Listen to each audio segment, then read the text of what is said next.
गोरखनाथ में मंदिर में मुख्यमंत्री योगी आदित्यनाथ का जनता दर्शन कार्यक्रम। प्रदेश भर से पहुंचे फरियादियों की समस्याएं सुनी, जन समस्याओं के त्वरित निस्तारण के दिए निर्देश।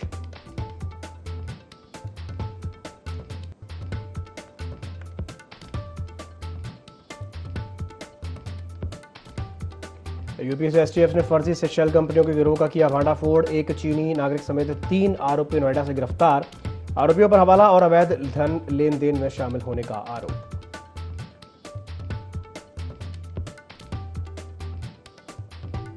सीतापुर में 7 फर्जी शिक्षकों की सेवाएं हुई समाप्त। फर्जी अंकपत्रों से नौकरी पाने वालों पर कार्रवाई। टीईटी डीएलएड अंकपत्र निकले फर्जी। बीएसए ने 7 शिक्षकों को किया बर्खास्त।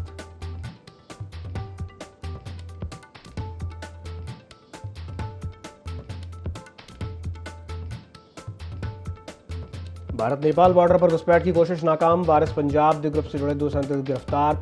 वंचित आरोपी समेत 3 स्थानीय सहयोगी भी गिरफ्तार।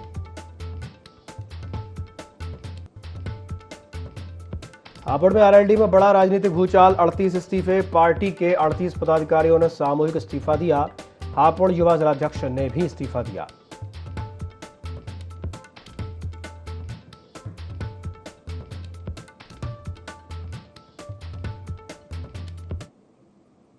नमस्कार, ID24 में आप सभी का स्वागत है। मैं हूं आपके साथ दिव्यांशु जोशी। तो बुलेटिन की शुरुआत करते हैं बड़ी खबर के साथ, जो कि गोरखपुर से, जहां पर गोरखनाथ मंदिर में मुख्यमंत्री योगी आदित्यनाथ ने जनता दर्शन कार्यक्रम किया।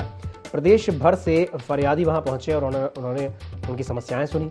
जन समस्याओं के त्वरित निस्तारण के निर्देश दिए हैं। अधिकारियों को प्रभावी कार्रवाई सुनिश्चित करने के आदेश दिए। जनता की शिकायतों पर सीएम योगी का सख्त रुख देखने को मिला है। गोरखपुर से जनता के बीच मुख्यमंत्री योगी आदित्यनाथ पहुंचे हैं।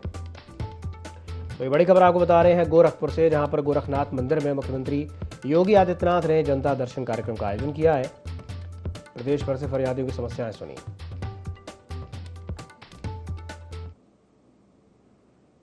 बड़ी खबर नोएडा से आ रही है, जहां पर यूपी एसटीएफ ने फर्जी शेल कंपनियों के गिरोह का भांडाफोड़ कर दिया है। एक चीनी नागरिक समेत 3 आरोपी नोएडा से गिरफ्तार हो गए।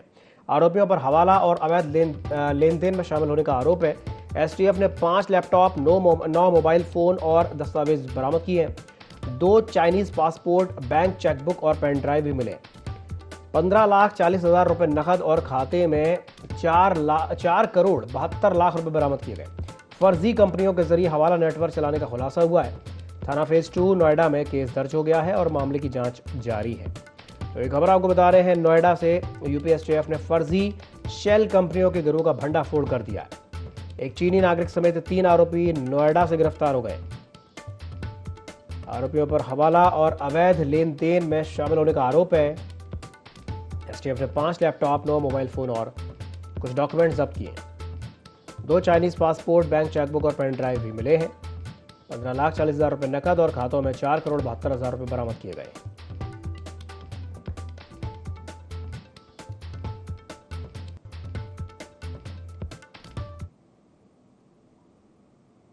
गोरखपुर में 70 साल के सराफा व्यापारी की निर्मम हत्या का पुलिस ने खुलासा कर दिया है। उधार के 1 लाख रुपए मांगने पर आरोपियों ने पहले बुजुर्ग को मंदिर दर्शन के बहाने सुनसान इलाके में ले जाकर के चाकू से हमला कर दिया और फिर शव को राप्ती नदी में फेंक दिया।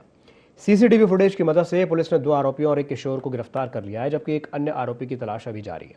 हत्या के विरोध में व्यापारियों ने बाजार बंद करके प्रदर्शन भी किया है। गोरखपुर में 1 लाख की उधारी हत्या की वजह बन गई। बेलीपार अंतर्गत यह सूचना प्राप्त हुई कि एक डेड बॉडी पानी में है। इस सूचना पर तत्काल थाना बेलीपार की पुलिस तथा उच्चाधिकारियों द्वारा मौके का निरीक्षण किया गया।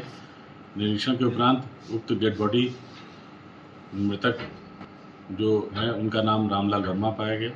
रामलाल वर्मा के पुत्र संजय वर्मा के द्वारा दी गई तहरीर पर मुकदमा अपराध संख्या 180/26 अंतर्गत सुसंगत धारा पंजीकृत किया गया। इस मुकदमे की विवेचना के संबंध में एसओजी टीम, सर्विलांस टीम तथा एंटी थेफ्ट टीम एवं स्वाट टीम को लगाया गया था।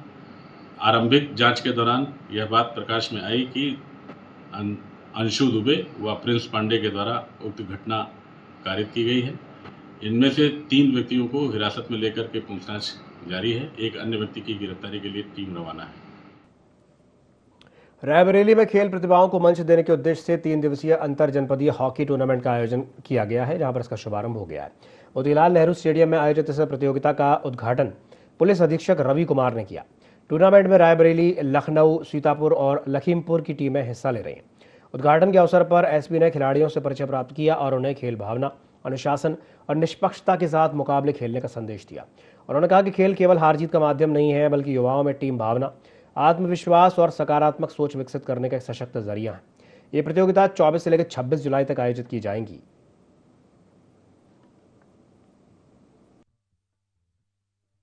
जनपदीय हॉकी प्रतियोगिता का शुभारंभ लखनऊ जोन के का यहाँ जनपद रायबरेली में जो एस्ट्रो टर्फ है यहाँ पर किया गया है।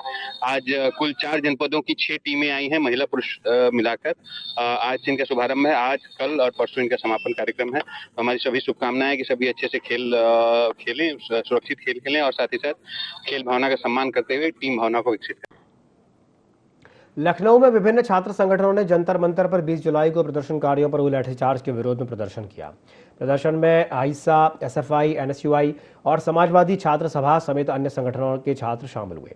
प्रदर्शनकारियों ने सीजेपी के समर्थन में भी नारे लगाए और ढपली बजाकर के केंद्रीय शिक्षा मंत्री के इस्तीफे की मांग की। LGBTQ समुदाय के युवक युवतियों ने भी प्रदर्शन में भाग लिया और लिपस्टिक और नेल पॉलिश से पोस्टरों पर नारे लिखे। प्रदर्शनकारी पहले परिवर्तन चौक पर जुटे और वहां से नारेबाजी करते हुए करीब 2 किलोमीटर दूर शहीद स्मारक की ओर रवाना हो गए।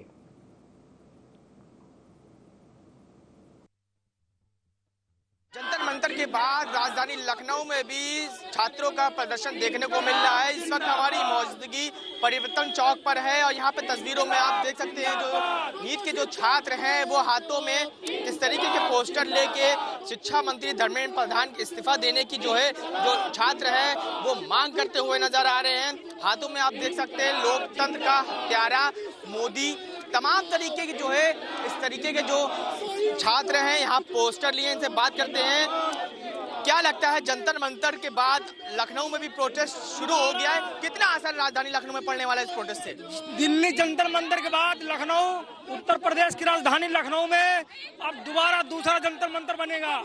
कल हम लोग विधानसभा का घेराव करेंगे 12:30 बजे से। आज सिर्फ पैदल मार्च करेंगे। तमाम तरीके के जो है पोस्टर लेके जूही सिंह जी हैं, जूही जी प्रदर्शन हो रहा है, क्या लगता है जंतर मंतर के बाद इस प्रदर्शन से राजधानी में क्या फर्क पड़ने वाला है? फर्क धर्मेंद्र प्रधान पे पड़ेगा और उनको इस्तीफा देना पड़ेगा। ये युवाओं का एक मार्च है, आंदोलन है, उनकी मांग जायज है। जो नीट पेपर लीक हुआ है और अन्य अधिकार उनके हैं, हम लोग यहाँ पर उनको सहयोग देने के लिए आए हैं और छात्रों की जीत होगी। धर्मेंद्र प्रधान को इस्तीफा देना पड़ेगा। जैसा कि आपने देखा कि किस तरह से जंतर मंतर के बाद राजधानी लखनऊ में भी धरना प्रदर्शन का आक्रोश देखने को मिल रहा है। तमाम जो छात्र हैं वो यहाँ पर परिवर्तन चौक पर उपस्थित होकर धर्मेंद्र प्रधान इस्तीफे की मांग करते हुए नजर आ रहे हैं। तमाम तरीके के सवाल जो हैं लोग खड़े हुए नजर आ रहे हैं, लेकिन फिलहाल अब देखना ये होगा कि इनके राजधानी के इस प्रदर्शन के बाद धर्मेंद्र प्रधान क्या कुछ संज्ञान लेते हैं। राजधानी लखनऊ से कैमरा पर्सन संदीप चौहान के साथ नदीम खान, IND24 लखनऊ। बड़ी खबर हापुड़ से आ रही है, जहां पर बहू का सास पर हमला देखने को मिला है। रुपयों के लेन देन के विवाद ने हिंसक रूप ले लिया। बहू ने बुजुर्ग सास की बेरहमी से पिटाई कर दी। मारपीट का वीडियो सोशल मीडिया पर सामने आया है। मारपीट में घायल हुई बुजुर्ग महिला और बुजुर्ग पुलिस जांच में जुटी है। कपूर थाना क्षेत्र के नारायणपुर बांस गांव की यह घटना बताई जा रही है। तो ये खबर आपको बता रहे हैं हापुड़ से, जहां एक बहू का सास पर हमला देखने को मिला।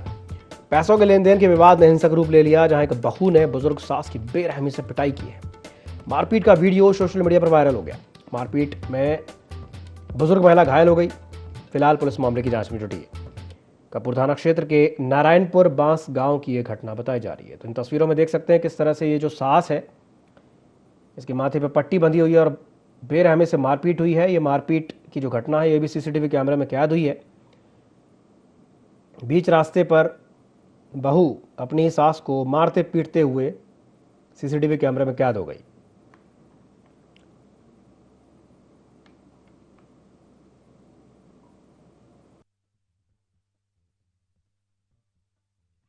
मेरे साथ में मारपीट हुई है और आज सुबह बहुत बेरहमी से पीटा है हमारी भाभी ने उसको, और हम तो काम पे निकल गए थे 8 बजे। ये 8 बजे के बाद घटना हुई है। सर ये इस चीज़ को लेकर हुई है कि 540 मुआवजा आया था 5,40,000 रुपये का, तो उसमें से 3 लाख रुपये हमारी मम्मी ने लौटा दिए और 2.5 लाख रुपये की मांग और कर रही है। बड़ी खबर लखनऊ से आ रही है। यहाँ पर विश्वविद्यालय में छात्रों और पुलिस के बीच झड़प हो गई है। नीट पेपर लीक को लेकर के छात्रों का जोरदार प्रदर्शन देखने को मिला। प्रदर्शन के दौरान पुलिस ने कई छात्रों को हिरासत में ले लिया है। बड़ी संख्या में छात्रों ने सरकार के खिलाफ प्रदर्शन किया है। हिरासत में लिए गए छात्रों को इको गार्डन धरना स्थल भेजा गया है। नीट पेपर लीक के विरोध में लखनऊ में छात्रों का उग्र प्रदर्शन देखने को मिला। तो लखनऊ में विश्वविद्यालय में छात्रों और पुलिस के बीच झड़प हो गई। नीट पेपर लीक को लेकर के छात्रों का जोरदार प्रदर्शन लखनऊ में भी देखने को मिला। प्रदर्शन के दौरान पुलिस ने कई छात्रों को हिरासत में ले लिया है। बड़ी संख्या में छात्रों ने सरकार के खिलाफ प्रदर्शन किया, जमकर नारेबाजी की और हिरासत में लिए गए छात्रों को इको गार्डन धरना स्थल भेज दिया गया। नीट पेपर लीक के विरोध में लखनऊ में छात्रों का उग्र प्रदर्शन देखने को मिला है।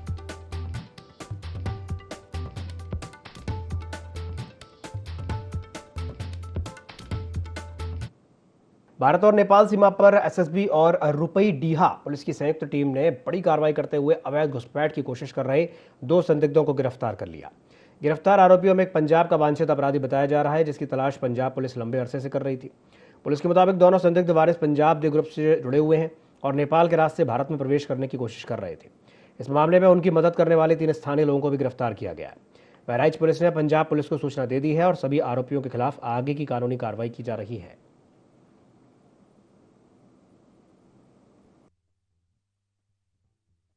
इंडिया पुलिस और एसएसबी के संयुक्त ऑपरेशन में 2 घुसपैठियों की सूचना थी। ये बिना कागज और बिना वैध कागज के यहाँ प्रवेश कर रहे हैं और इनको स्थानीय लोग मदद कर रहे हैं। इस संबंध में जब चेकिंग की गई तो इसमें कुल 5 लोगों की गिरफ्तारी हुई है, जिसमें 2 लोग मुख्य रूप से जो घुसपैठी हैं, जिनका नाम विक्रमजीत सिंह और मनवीर सिंह है, और इसके 3 और लोग हैं जो यहाँ लोकल यहाँ के रहने वाले हैं। जो पूछताछ से पता चला कि इसमें से एक वारिस पंजाब एक संगठन है जो पंजाब में बैन है और इसने 2023 में कजलाना थाने के पास एक कांड किया था और उसमें से जो विक्रमजीत है वो उसका वांछित अभियुक्त है और 307 का है और पंजाब पुलिस से इसके खिलाफ वारंट भी इशू है। इस चोर रास्ते में सुरेंद्र और राजीव और एक व्यक्ति और है, वो इनकी मदद कर रहे थे। उन सभी को गिरफ्तार कर लिया गया है। पश्चिमी उत्तर प्रदेश की राजनीति में राष्ट्रीय लोकदल यानी आरएलडी को एक बड़ा झटका लगा है। पार्टी के अंदरूनी कलह के बीच करीब 38 वरिष्ठ पदाधिकारियों ने एक साथ अपने पदों से इस्तीफा दे दिया। इस्तीफा देने वालों में राष्ट्रीय से लेकर के जिला स्तर तक के पदाधिकारी शामिल बताए जा रहे हैं। हापुड़ में आरएलडी युवा जिलाध्यक्ष के इस्तीफे से पार्टी को बड़ा झटका लगा है। बताया जा रहा है कि वरिष्ठ और निष्ठावान कार्यकर्ताओं की कथित अनदेखी, संगठन में खींचतान और क्षेत्रीय मुद्दों की उपेक्षा से नाराज होकर के नेताओं ने कदम उठाया। सामूहिक इस्तीफों से पार्टी नेतृत्व में हलचल तेज हो गई है।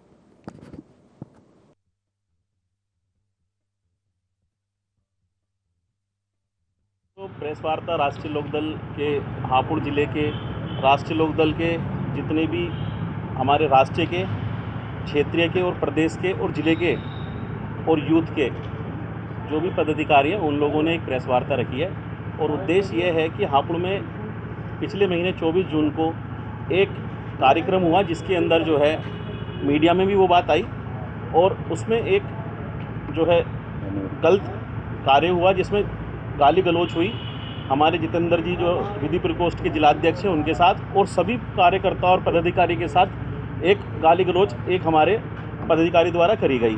38 कार्यकर्ताओं ने निर्णय लिया है कि जब तक जो है इस विषय में कार्रवाई नहीं होती है तो जितने भी वर्तमान में हमारे पदाधिकारी हैं वो अपना इस्तीफा दे रहे हैं, चाहे किसी के विषय में भी लिया जाए, जिसकी भी गलती हो, जो भी दोषी हो उसके विरुद्ध जो है कार्रवाई होनी चाहिए, क्योंकि अगर कार्रवाई नहीं होती है तो उससे जो है अनुशासनहीनता के प्रति भी जो है बहुत गहरा घाव कार्यकर्ताओं के ऊपर पड़ता है। कितने पदाधिकारी और कार्यकर्ता? ललितपुर के कंपनी बाग में पेपर लीक मामले को लेकर के छात्र छात्राओं ने जोरदार प्रदर्शन किया। प्रदर्शनकारियों ने केंद्र सरकार के शिक्षा मंत्री धर्मेंद्र प्रधान के इस्तीफे की मांग उठाई। छात्रों ने हाथों में तख्तियां और बैनर लेकर के नारेबाजी करते हुए शिक्षा व्यवस्था में सुधार, पारदर्शिता और जवाबदेही सुनिश्चित करने की मांग की। उनका कहना था कि छात्रों के अधिकारों की रक्षा के साथ साथ युवाओं की आवाज को गंभीरता से सुना जाना चाहिए। प्रदर्शन को देखते हुए कंपनी बाग और आसपास के क्षेत्र में सुरक्षा व्यवस्था कड़ी रही। सीओ सदर शहर कोतवाल समेत भारी पुलिस बल भी तैनात रहा।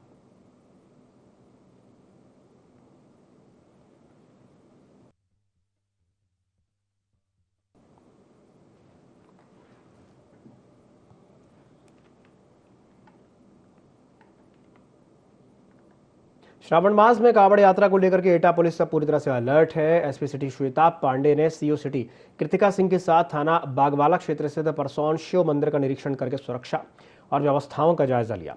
इस दौरान बैरिकेडिंग, पार्किंग, यातायात और श्रद्धालुओं की सुविधाओं की समीक्षा की गई।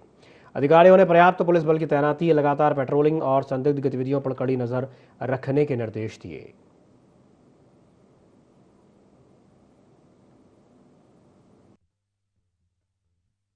सावन मास में 30 जुलाई के बाद 28 अगस्त तक सावन मास रहेगा, जिसमें भारी मात्रा में कांवड़ यात्री यहाँ पर आएंगे, कांवड़ श्रद्धालु आएंगे परसौन मंदिर पर, यहाँ जलाभिषेक करेंगे। इसी को देखते हुए यहाँ पर सुरक्षा व्यवस्था क्या की जाएगी और किस प्रकार से उनको और सुविधाएं उपलब्ध कराई जा सकती हैं, इसको देखते हुए आज यहाँ मंदिर प्रशासन और हम लोगों के द्वारा विजिट किया गया है और उनको आवश्यक दिशा निर्देश प्रदान किए गए, जिससे कि किसी भी कांवड़ियों के साथ कोई असुविधा न हो और किसी भी प्रकार की कोई घटना घटित न हो पाए। सीतापुर में बेसिक शिक्षा विभाग ने फर्जी दस्तावेजों के सहारे नौकरी हासिल करने वाले 7 शिक्षकों पर बड़ी कार्रवाई की है। बीएसए डॉक्टर गोरखनाथ पटेल ने विभागीय सत्यापन जांच में टीईटी और डीएलएड के अंकपत्र फर्जी पाए जाने पर सभी 7 शिक्षकों की सेवा समाप्त कर दी है। इनमें खैराबाद, लहरपुर, गणेशपुर, माहौली, महुआ कोला, सकरन और शिवपुरी क्षेत्र के शिक्षक शामिल हैं। जांच में फर्जी अंकपत्रों के आधार पर नौकरी हासिल करने की पुष्टि हो गई है। बीएसए ने संबंधित खंड शिक्षा अधिकारियों को सभी आरोपियों के खिलाफ एफआईआर दर्ज कराने के निर्देश दिए। कार्रवाई के बाद विभाग में हड़कंप मच गया है।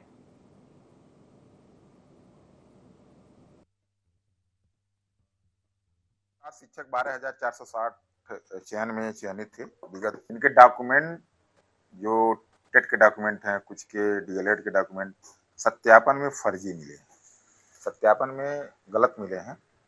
तो इस वजह से सत्यापनोपरांत और इनकी सुनवाई करते हुए, पर्याप्त समय देकर सुनवाई करते हुए और टर्मिनेशन की कार्रवाई की गई है और संबंधित खंड शिक्षा अधिकारियों को प्राथमिकी दर्ज कराने का निर्देश।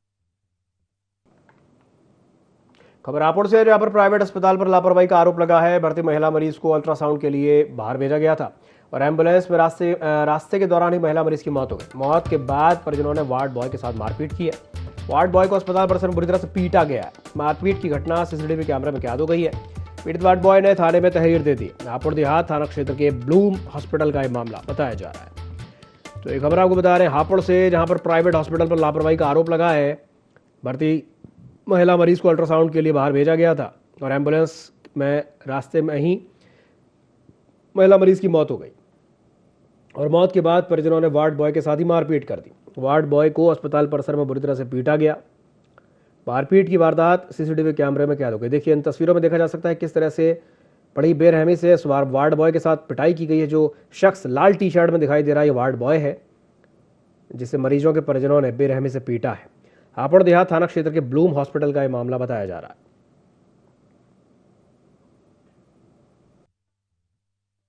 इसमें पेशेंट को अल्ट्रासाउंड पे ले गया था हापुड़ डायग्नोस सेंटर पे। पेशेंट सीरियस था, हार्ट का था। उधर से आते पेशेंट की हॉस्पिटल पे डेथ हो गई। इसके बाद अंदर ले जा रहे थे हम, तो पेशेंट के साथ वालों को बता दिया कि डेथ होगी। वो मेरे पे जो है मारपीट करने लगे। डॉक्टर नहीं थे, उनको लाते। यहाँ मामला यह हुआ कि यहाँ मेरा छोटा भाई कासिम इसमें ड्यूटी करता है हॉस्पिटल में। आज एक अल्ट्रासाउंड के लिए इन्होंने हॉस्पिटल वालों ने भेजा, तो मरीज़ सीरियस था, चला गया लेके। उसके बाद मरीज़ की डेथ हो गई। यहाँ हॉस्पिटल आने के बाद यहाँ कोई डॉक्टर मौजूद नहीं था। डॉक्टर ना होने की वजह से स्टाफ ने कह दिया ख़त्म हो गया और इन्होंने इस पर मारपीट शुरू कर दी। डॉक्टर मौजूद नहीं, कोई स्टाफ मौजूद नहीं, अकेला ये था, इस पर इन्होंने मारपीट कर दी। बाद में हमें बताया नहीं कि क्या हुआ क्या नहीं हुआ।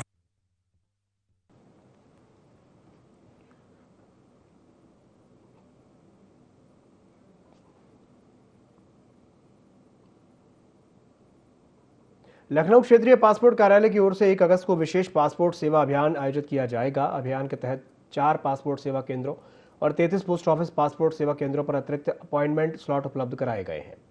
आवेदक पासपोर्ट सेवा पोर्टल के जरिए ऑनलाइन अपॉइंटमेंट बुक करके आवेदन प्रक्रिया पूरी कर पाएंगे। वहीं 17 अगस्त से आयोजित होने वाले जन शिकायत निवारण कार्यक्रम में केवल ऑनलाइन अपॉइंटमेंट लेने वाले आवेदकों को प्रवेश मिलेगा।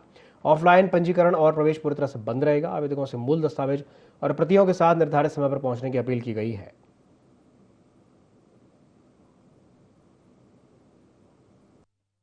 केवल 1 अगस्त के लिए है। 1 अगस्त शनिवार के दिन हमारा पासपोर्ट कार्यालय, क्षेत्रीय पासपोर्ट कार्यालय के सारे 4 PSKs पासपोर्ट सेवा केंद्र और 33 POPSKs पोस्ट ऑफिस पासपोर्ट सेवा केंद्र सुचारू रूप से चलेंगे।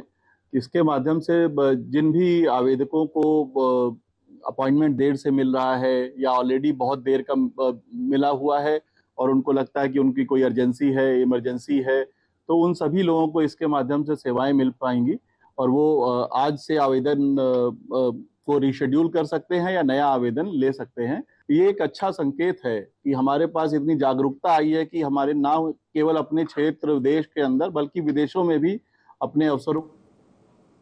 लखनऊ में शिया और सुन्नी वक्फ बोर्ड के संभावित एकीकरण को लेकर के मौलाना यासूब अब्बास ने कड़ी प्रतिक्रिया दी है।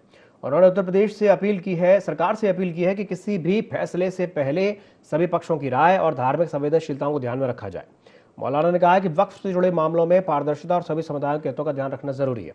उन्होंने सरकार से आग्रह किया है कि इस मुद्दे पर जल्दबाजी में कोई निर्णय न लिया जाए और संबंधित पक्षों के साथ व्यापक चर्चा की जाए।